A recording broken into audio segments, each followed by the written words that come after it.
Assalamualaikum warahmatullahi wabarakatuh. Perkenalkan, nama saya Awanda Aprilia Sayoga. Saya mahasiswa dari Universitas Cyber Asia.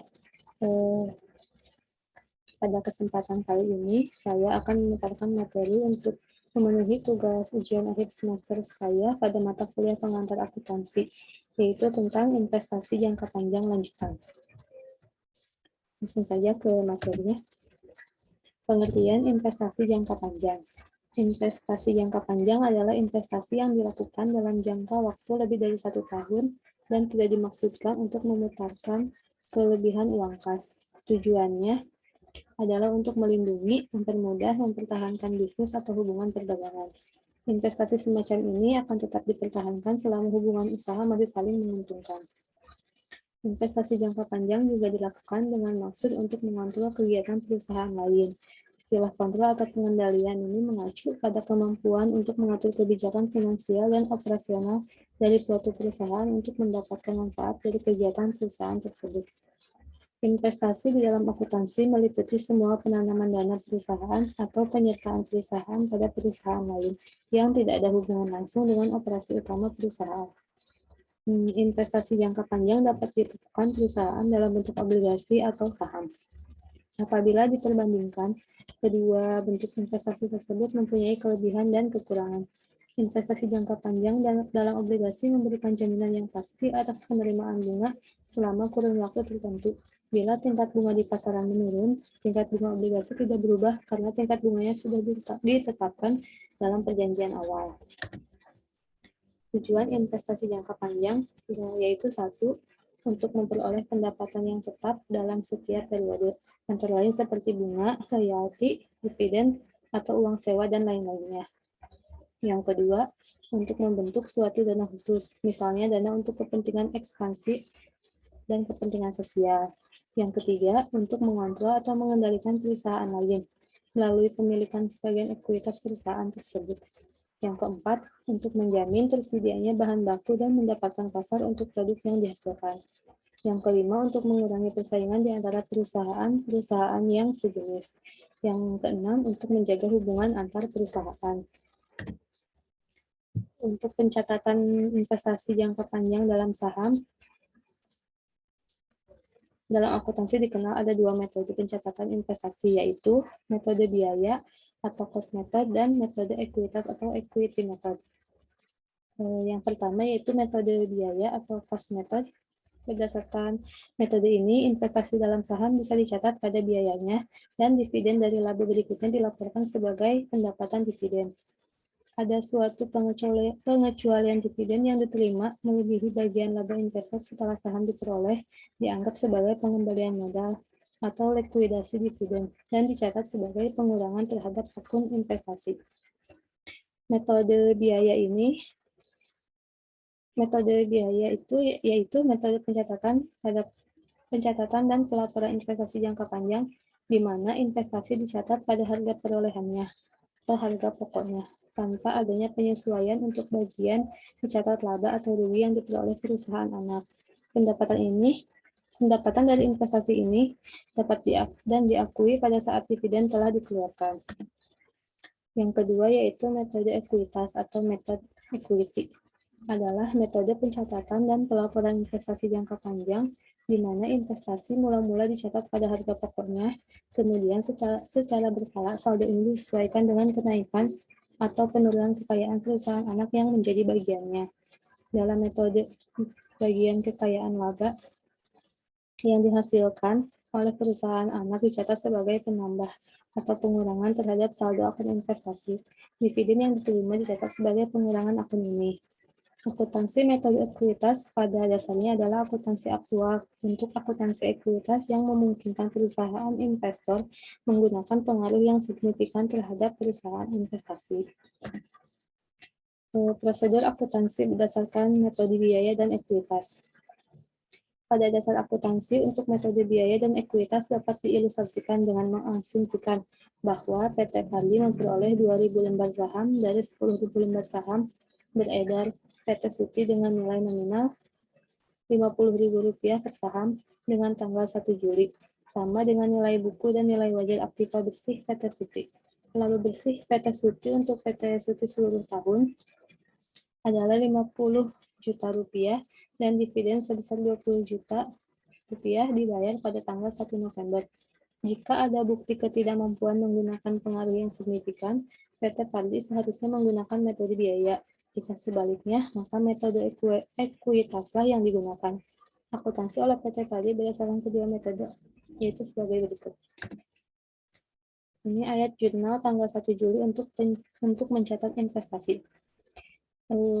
Pada metode biaya ditulis debitnya investasi pada PT Suti yaitu Rp100.000, kasnya kredit yaitu Rp100.000.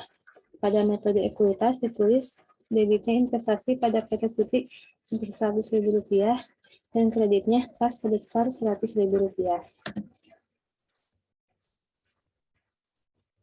Pada tanggal 1 November untuk mencatat dividen yaitu berdasarkan metode biaya, debitnya kas sebesar Rp4.000 dan kreditnya pendapatan dividen sebesar Rp4.000. Untuk metode ekuitas juga sama, debitnya kas Rp4.000, kreditnya pendapatan dividen Rp4.000. Untuk ayat jurnal tanggal 31 Desember untuk mengakui laba, pada metode ekuitas di sini tidak ada asumsi bahwa saham tidak dapat diperjualbelikan atau mempunyai harga pasar lebih dari 50.000 per saham. Di sini ditulis debitnya investasi pada PT Suti sebesar 5.000 dan kreditnya pendapatan pada PT Suti sebesar 5.000. Jadi di sini 50.000 dikali 1,5 tahun karena mulainya dari bulan Juli, jadi dihitung 1,5 tahun dikali 20%. Untuk pencatatan dengan metode biaya, pertama, laba perusahaan anak tidak di jurnal. Yang kedua, rugi perusahaan anak tidak di jurnal. Yang ketiga, dividen perusahaan anak, yaitu debitnya piutang dividen atau kas, dan kreditnya pendapatan dividen. Pencatatan dengan metode ekuitas, yang pertama laba perusahaan anak, yaitu debitnya investasi saham perusahaan anak, kreditnya laba rugi. Di sini berapa persen kepemilikan dikali laba perusahaan anak. Yang kedua, untuk menghitung rugi perusahaan anak, laba ruginya ditulis di debit dan kreditnya investasi saham perusahaan anak. Yang ketiga, dividen perusahaan anak, debitnya piutang dividen atau kas, kreditnya investasi saham perusahaan anak. Untuk memudahkan pemahaman tentang metode biaya dan metode ekuitas yang tadi sudah dijelaskan, maka diberikan ilustrasi sebagai berikut. Untuk contoh soalnya, yang metode biaya, PT ANI yaitu investor membeli sebesar Rp250 juta untuk 25.000 lembar saham, atau sama dengan 15% saham berhak suara PT Budi. Pada tanggal pelaporan keuangan, PT Budi memperoleh laba sebesar Rp60 juta dan PT Budi membagikan dividen sebesar Rp50 juta. Dengan kepemilikan 15%, yaitu saham kurang dari 20%, maka secara akuntansi PT ANI wajib menggunakan metode biaya untuk mempertanggungjawabkan investasinya. Jurnal yang dibuat investor PT ANI adalah sebagai berikut. Pada saat perolehan investasi pada PT Budi ditulis di debit yaitu sebesar Rp250 juta, kasnya di kredit sebesar Rp250 juta. Ini jurnal untuk mencatat investasi 15% saham PT Budi. Pada saat PT Budi memperoleh laba, tidak ada jurnal. Yang ketiga, pada saat PT Budi membagikan dividen yaitu kas sebesar Rp7.500.000 di debit dan penghasilan dividen sebesar Rp7.500.000 di kredit. Jurnal untuk mengakui penerimaan dividen dari PT Budi yaitu 15% dikali Rp50 juta sama dengan Rp7.500.000.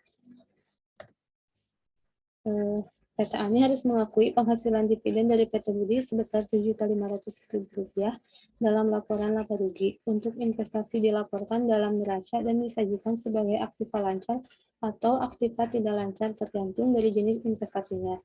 Juga perlu diungkapkan dalam catatan atas laporan keuangan tentang investasi yang dilakukan PT Budi. Yang kedua, metode ekuitas. Contoh soalnya yaitu PT ANI membeli sebesar 400 juta rupiah untuk 40.000 lembar saham atau sebesar 40% saham berhak suara PT Budi. Pada tanggal pelaporan keuangan, PT Budi memperoleh laba sebesar 60 juta rupiah dan PT Budi membagikan dividen sebesar 50 juta rupiah. Dengan kepemilikannya lebih dari 30%, kepemilikannya 30% atau lebih dari 20%, maka secara akuntansi PT ANI wajib menggunakan metode ekuitas untuk mempertanggungjawabkan investasinya. Jurnal yang dibuatnya yaitu sebagai berikut. Pada saat perolehan investasi pada PT Budinya ditulis di debit sebesar 400 juta rupiah, kasnya pada kredit sebesar 400 juta rupiah. Ini jurnal untuk mencatat investasi sebesar 40% saham PT Budi. Pada saat PT Budi memperoleh laba, pada PT Budi ditulis di debit sebesar 24 juta dan penghasilan investasi dari PT Budi dikredit 24 juta. Jurnal untuk mengakui bagian PT ANI atas laba PT Budi yaitu 40% dikali 60 juta sama dengan hasilnya 24 juta rupiah. Pada saat PT Budi memberikan dividen yaitu kas di debit sebesar 20 juta rupiah dan investasi pada PT Budi di kredit sebesar 20 juta rupiah. Ini perhitungannya yaitu 40% dikali dividen sebesar 50 juta rupiah, hasilnya 20 juta rupiah. Jadi PT ANI harus mengakui penghasilan dari PT Budi sebesar 24 juta rupiah dalam laporan laba rugi. Dalam neraca untuk investasi dengan metode ekuitas harus disajikan sebagai aktiva jangka panjang dan diungkapkan dalam terpisah dalam neraca. Dan pengungkapan dalam catatan atas laporan keuangan untuk daftar perusahaan investasi. Sekian penjelasan materi saya tentang investasi jangka panjang lanjutan. Semoga tersampaikan dengan baik. Lebih dan kurangnya mohon maaf. Wassalamualaikum warahmatullahi wabarakatuh.